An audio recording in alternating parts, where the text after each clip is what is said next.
before Valero Texas Open, and it's like, what about me? Because we do have a tournament this week before next week. We have Rory at the top of the salary board here, guys, at 11-2. But what about Hideki Matsuyama? Geoff, we know he's been sidelined with that back injury. He pulled out late after the first round teed off at the Players.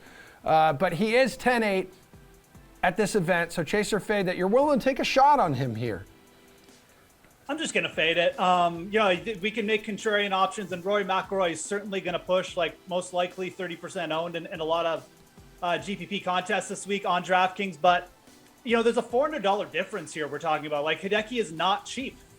You basically have to fade the supreme chalk with Rory McIlroy. And look, I think this course sets up well for Hideki if he was coming in with, like you mentioned, not a little bit of health issues, not the Masters next week, which he's certainly going to be focusing on. He's obviously got to host the dinner in like less than a week at this point too. So there's just too many factors here for me to really like pivoting to Hideki Matsuyama. I think if you're going to pivot this week, you go down to Bryson DeChambeau at 10,200. I would rather take a shot with Bryson. He's got that supreme birdie rate. And we know he's at least back from injury. He's had that one start under his belt as well. So I'm going to fade Hideki here. I think the better pivot, if you're going off of Rory, is to go down to Bryson. Yeah, Len, I mean, the question if he's going to be able to defend his master title, like that appears to have been put to rest with his commitment to this week. But is he healthy enough for you to roster him at this price point?